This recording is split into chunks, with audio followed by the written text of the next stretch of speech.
اب ہم بتا چکے ہیں کہ قرآن کریم میں ایک معنی کے لیے دو لفظ نہیں آئے، اب بستیوں کے لیے دو بڑے لفظ آئے ہیں۔ ایک لفظ آیا ہے قریہ، قریہ بستی ہے، اور شہر کے لیے لفظ آتا ہے عام طور پر مدینہ۔ تو ہم قریہ کو بھی شہر سمجھتے ہیں، یا بہت ہوا تو بستی لکھ دیتے ہیں۔ لیکن قریہ میں اور مدینہ میں فرق یہ ہوتا ہے قرآن کریم کے اندر کہ جہاں پر بھی ایک تو یہ یاد رکھیے کہ 90% قریہ کے لفظ کے ساتھ جو ہے وہ ہلاکت کا لفظ آیا ہے۔ قریہ جتنے بھی ہیں 90% قرآن کریم کے اندر وہ تباہی ان کے اندر دکھائی گئی ہے، بتائی گئی ہے۔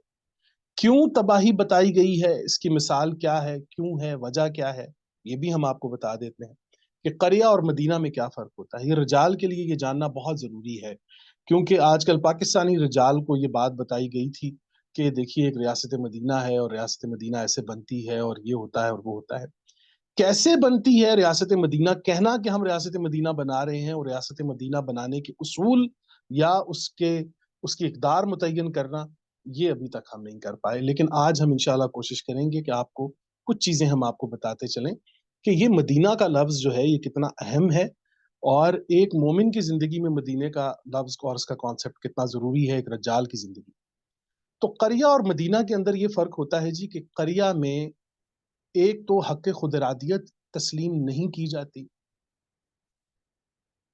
حق خود ارادیت تسلیم نہیں کی جاتی۔ سب سے پہلی بات جو ہوتی ہے فریڈم آف سپیچ نہیں ہے، اقلیت کو تسلیم نہیں کیا جاتا۔ یہ تین بنیادی اصول ذہن میں رکھیے۔ 90% قریہ کے اندر آپ کو قرآن کریم میں یہ تین اصول ملیں گے۔ پہلی بات، اقلیت کو تسلیم نہیں کیا جائے گا۔ دوسری بات، وہاں پر فریڈم آف سپیچ نہیں۔ تیسری بات، حق خود ارادیت نہیں ہے۔ کوئی آپ کے پاس چانس اینڈ چوائس کا کوئی قانون، وہ کوئی موقع آپ کو نہیں دیں گے۔ یہ قریہ ہوتا ہے۔ تو قریہ جہاں پر بھی ہوتا ہے، اس لیے پھر ہم نے کہا کہ 90% قرآن میں تباہیوں کا اور ہلاکتوں کا ذکر قرآن کریم قریہ کے ساتھ کرتا ہے کہ وہ بستیاں اجاڑ دی گئیں، وہ ختم ہو گئیں، وہ تباہ ہو گئیں، ان پر عذاب آ گیا۔ لیکن جو ہی قرآن کریم مدینے کا لفظ لے کر آتا ہے تو مدینہ اس لیے مدینہ ہوتا ہے کہ وہاں پر سب سے پہلی بات کہ اقلیت کو تسلیم کیا جاتا ہے۔ اب اقلیت میں یہ ذہن میں رکھیے گا کہ ایسا نہیں ہوتا کہ یہ صرف مسلم غیر مسلم کے لیے لفظ استعمال ہوتا ہے۔